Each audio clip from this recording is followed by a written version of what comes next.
Yes. Welcome, petty people.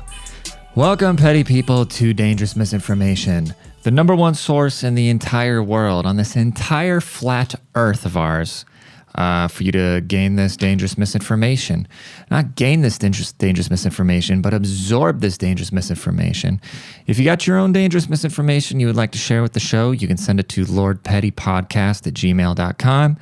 And as I've said before, you might ask, if the show is called Dangerous Misinformation, why is the email lordpettypodcast@gmail.com? And I've given you the answer, but I will give it again in case this is your first time tuning in with us. It's because I don't want to change it, because that email is in way too many links. That's the thing about pivoting, okay? Sometimes it's better to just tear down the house and start fresh, but I didn't want to tear down the house and start fresh again. So here we are. This is Dangerous Misinformation. My name is Rodney Smith. I'm your humble host. This is the podcast where we love everybody, we hate everything, formerly known as the Lord Petty Podcast. And I always appreciate y'all being here, coming to you Monday through Friday for 20 minutes at a time. So if you stumbled upon this, if you had a buddy tell you to check this out because they're super based, please be sure to hit the subscribe button and follow the show, dude. Be part of the movement, because we moving in this bitch, because staying still is death. And you know what else? You know what is staying still? Is Joe Biden's fucking brain, dude. It's hilarious because things got so bad because people hated Donald Trump so much that the second Biden got in office, they did everything opposite of what Trump did. And I understand why somebody would dislike Trump's personality. I 1000% understand why somebody would dislike Trump as a person, okay? But his policies, they were working, dude. They were working. And so the first thing they did, they got in there and they just flipped everything on its head just to spite Big 45. And what that did is, record inflation, more wars breaking out, a border crisis, lots of bad things. And I don't know about you, but I go to the grocery store now, and I live in a cheap part of the country. I live in San Antonio, Texas. And I go to HEB and I fill up a little ass shopping cart, and it's $200. And I don't even buy, all I eat is meats and vegetables. And usually they're throwing the healthy shit at you. Usually they're like, all right, take this out of here before it spoils. And they rack the prices up on the good shit. When I say good shit, I mean the stuff that tastes good, that does not feel good coming out of the asshole. But yeah, so I think, you can only virtue signal for so long, right? You can only pretend to, Donald Trump's bad. The adults are back in charge. We're going to do things, You can only virtue signal for so long until the fucking house of cards comes crashing down, until the chickens come home to roost. You know what I mean? Like, how bad could you possibly let inflation get? How bad could you possibly let the border get? Greg Abbott is a goddamn G, the governor of Texas, because what he started doing, he started loading up these buses. But some people might say it's inhumane, and I do feel bad for the people that are just getting pawned around because they don't know better. They're in their home countries and they're hearing, oh, butthole Biden is opening up the borders. It's okay to come to America. We're going to be taken care of. So they come here on this promise that the government has given them, right? And they get here and there's not shit for them. So now they got to sleep on the streets and shit like that. And that's what Texas has been dealing with since the dawn of time, I guess. And then, so what Greg Abbott did is he said, okay, well, if we have all these sanctuary cities, the people on a federal level that are voting for all these open border policies, and then Texas and Arizona and New Mexico are absorbing all these migrants, I said, no, well, we'll provide buses and send them to New York and San Francisco and Los Angeles and all these places. So now these other places are finally like, what are we going to do? And you can only do it for so long. It's like there's a saying. I remember I had an old coworker, this QA. He told me one time, like, sometimes you just got to make it ugly. Like, you can only bitch so long. You can only bring what's wrong to people's attention for so long if they ignore it. Eventually, you just got to make it ugly. You just got to stop handling the problem and let them absorb the problem for them to recognize the problem that they're causing. So Yeah, Greg Abbott decided to just make it ugly. And what Biden is doing now, bro, not Biden, because we all know Biden doesn't actually do anything because Biden's brain doesn't work. And that's not his fault. He's old. Go talk to your 80-some-year-old grandparents in the old folks' home. I don't even think Biden is that bad of a guy. I mean, all politicians are scumbags, but I don't think Joe Biden is inherently evil per se, okay? Just because he has different ideologies than I or you or whoever might have doesn't mean that he's necessarily, some people are like, oh, he fucks kids. I don't know that, okay? If he does fuck kids, then fuck him, you know? But Butthole Biden, whose brain doesn't work because he's old and they're committing elder abuse by putting him in the White House, Biden says, and this is a CNN article, Biden says border walls don't work as administration bypasses laws to build more barriers in South Texas. So now, because Butthole Biden has been dealing with all this migrant influx, not that he's dealing with it, but I'm sure he's just getting bitched at by all these people in the, quote, sanctuary cities. He is building the Trump walls that allegedly don't work. And I don't know what kind of idiot would ever say that a wall doesn't work. I could see somebody's moral agreement. I could say somebody saying, hey, you know, that's morally wrong. But even then it's like, okay, well, let's use our fucking brains. What's a nation without borders? Like, you can't just, I get it. We are all citizens of Earth, yada, yada, yada. But I, as an American, can't just go set up shop in Europe or set up shop in Asia or set up shop in Southern America without a work visa or something. I can't just fuck off. If America gets into a war, I'm going to get roped into the war.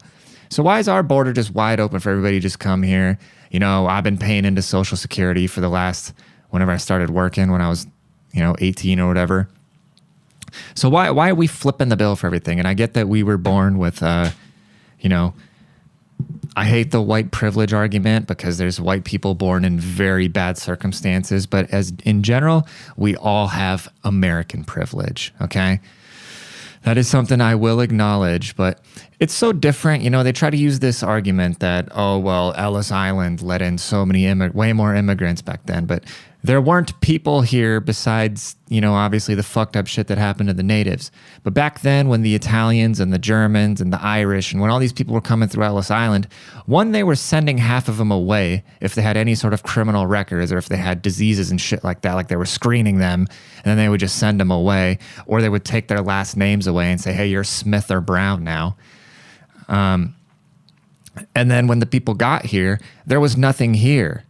They came here just because there was a promise of open land, of a new frontier, a new world. They didn't just come here and get off the boat and be like, oh, cool, I'm going to get a fucking welfare check and a roof over my head now. And, bitch if these people don't adapt to our culture. That's how all the like little Italies and, little China and little German towns. And, that's how you have all these different pockets of culture here in America. And it's like, everybody else could have came here at the same time too, dude.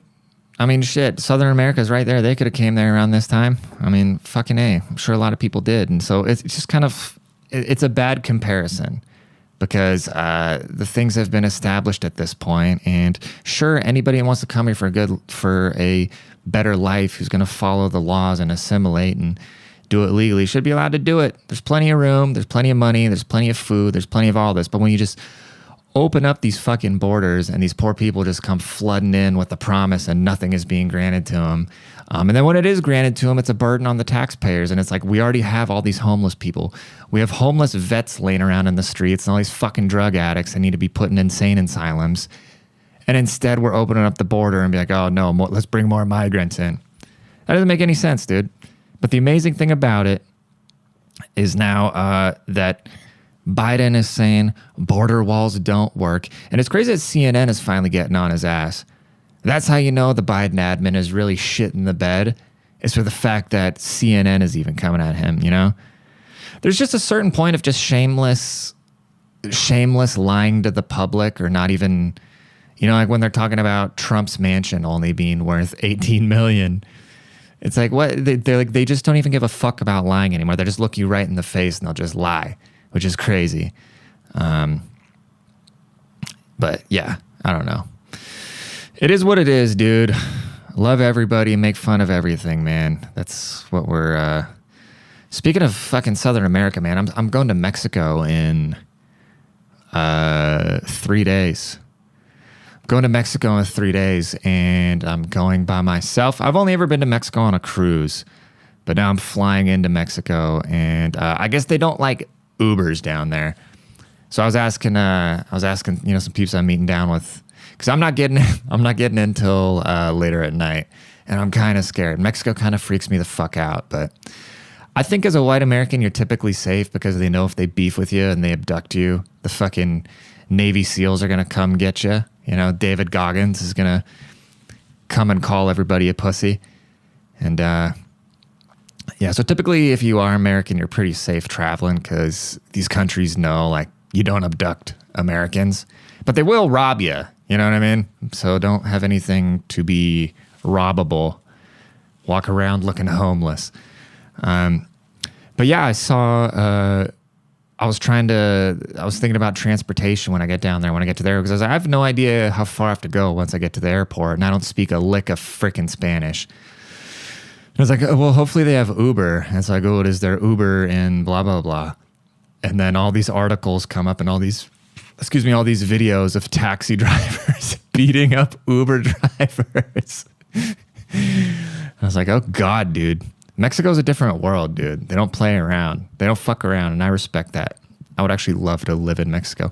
I would love to be accepted in Mexico and live there and not have to worry about getting cartel abducted and having things shoved up my butt and have to smuggle heroin up my sphincter over the Rio Grande. But yeah, I'm kind of freaked out. So I think I'm going to call the resort. I'm going to call the resort here in a little bit, and I'm going to see if they arrange transportation, because I don't want to hitchhike and then get my my little butthole stuff with drugs, dude. So wish me luck. Probably if you're hearing this right now, I'm recording this on a Thursday, and Friday's episode is already recorded. So this will probably be, this is going to be Monday's episode. So by the time you're hearing this, I'm in Mexico right now, bro. I am on a white beach in Mexico right now. Or I'm in a bamboo hut in a forest somewhere on my way to Colombia to cook cocaine for the cartel. Who knows? We'll see. We'll see as time gets there, dude. I want to go on another fucking cruise, dude. I think the last time I was like really, really, really like just 100% content of what was going on in my life is when I was on a cruise for a week, man. People talk shit about cruises. Yes, it's a big germ petri dish and you're seeing the same faces over and over, but everybody's just cool. You know you're not going to see anybody ever again, but you build a community that you know you're never going to see again. So everybody's just kind of their wildest self. You have somewhere to crash. There's always food. There's always booze. There's always activities. There's always shit to do. It's just fun, man. I had a great time on my cruise, and I want to go on another one. I want to go on another one really bad, and yeah. Let's see. Where are we at? Holy shit, dude. This time is flying, man. I was thinking about this the other day, and I broke it down like this in my brain, so this is how I'm going to break it down to you. Because sometimes we talk about butthole Biden, sometimes we talk about the energy spheres of the world. Let's talk a little bit about dating, okay? It's been a couple episodes since we've talked about male-female relationship. So here's what I've noticed. I've noticed that guys like desecrating innocent women, and women like to pull down men who are winning. You know what I mean? It's like we're both these fucked up creatures in our own way, to where we like to bring the other side down because it's easier to pull them down than build them up. Just by nature. Think about it. When a girl sees a guy winning, right? When a girl sees a guy winning, she's like, oh, I'm going to go fuck his life up. I'm going to see if this pussy's vicious enough to get him on the hook and then make his life hard. And then with guys, we're so attracted to innocence, you know? That's why we don't want a chick that's been passed around because she's been, you know, dirtied up at that point. Anyone who's like, no, it doesn't matter. Like, you're just defying nature. The same way a woman is attracted to 6'5", making $250,000 a year. That's how men are attracted to innocence. And you'd be like, oh, that's insecure. Oh, that's immature, whatever fucking things you want to call it. You know, whenever a guy has any sort of standards, women want to throw negative terms at it. But that just is what it is. You know, you want to be the first guy to do terrible, nasty things to this sweet, innocent girl. And then the girl wants to come into a successful man's life who only cares about work, who's out there just fucking shit up in a good way. She wants to step into his frame and bring him down a notch. And that's just a generalization, okay? That's not everybody. That's why the very, very, very high quality partners walk into each other's life and build each other up. And I don't tolerate anything but within my friendships, relationships, anything like that. I mean, I'm all here for the talking shit, but I can tell the difference between talking shit and when somebody's being facetious and trying to drag me down. As soon as somebody's trying to drag me down, I walk them out. I walk them long legs right out of my life because I don't want to be competing. You know what I mean? I don't want to be competing with my partner, or I don't want to be like in weird, even with like my buddies, you know. I guess because I'm such a like one man wolf pack when it comes to working, and I'm so just competitive with myself and people in my field that I don't want that around me in my personal relationships. I want to like step away, and I don't, yeah, especially with my partner, dude. I guess with dudes, I can be competitive with my buddies in every sense, but I don't want to be competitive with my girlfriend. That shit is annoying, and I'm not in the game for that. I saw this app earlier. It's called RizGod. I know, dude. Don't blame me for the name, okay? But there's an app called RizGod, and in the commercial, it was a guy, he got a text from a girl, and then he copied the text, and then he put it into this app, and then the app generated an answer for him to say back, and then he put it back in and texted. So basically, it's AI. It's AI to be texting girls, kind of like how South Park made fun of that 2 years ago, or whenever they had the ChatGPT episode. So these fucking dorks are using AI to be texting chicks. One, why are you texting girls? The only time you should be texting girls is to be making plans to hang out, okay? Two, what happens if you get so used to, your brain gets so lazy now communicating through AI, now you're hanging out with this chick face to face, and because you didn't make the brain connections between the things being said, so you'll probably won't even remember what the fuck you said in these threads. So now you're sitting in front of her. Maybe girls are gonna be doing that shit too. Who knows? They probably get so many messages, so many dick offerings where they're just like, I'm going to install a GPT, a chat bot that just answers all my texts. And then when I feel like it, I'll go, just so I can keep these guys on the hook. And then when I feel like it, I'll go in there and make dinner plans when I'm hungry and I don't want to spend money on food. Yeah, dude, shit's wild. I wouldn't be able to look myself in the mirror. I would not be able to look myself in the mirror and be like, oh, I was using RizGod today and I lined up a date. Fucking geeks, dude. Anyways, that's it. That's Monday's episode. Y'all having a good Monday? Stay strong. Keep the week going. Keep a positive outlook. I had a $150 late charge on my rent. I just forgot. I've been so fucking busy and I forgot to pay my rent. And I had this whole thing planned where I was like, all right, I'm going to go talk to the manager and I'm going to kind of be on the sly. I'm going to say, we all make mistakes. I really haven't found it necessary to voice my opinion on any sort of public forums about, then list anything wrong with the apartment. It's like, you know what? Let me just go in there smiling and laughing and being cordial and ask these people how they're doing. Let them know it's my fault and see if there's anything that they can do for me. And sure enough, because I went that route, they waived the $150 late fee on my rent. And that's just a lesson in life right there, man. That's some wisdom I want to pass down to the younger people, over to my peers, and fucking up to anybody older that's too stupid that hasn't learned that yet, that by being nice to people and being understanding of the way that things are, that people aren't out here to get you, okay? Typically, you're not out here getting singled out, being preyed upon. Shit just happens. You have to deal with these systems and maneuver them properly, and just be nice and cordial and respectful to people, and you'll get a lot more back. Anyways, go leave a rating, subscribe, go check out the YouTube channel, go get my book, The Petty Principles, and tell somebody about the podcast and leave a rating. All right. Appreciate y'all. Have a great week. I will see y'all tomorrow. Peace out.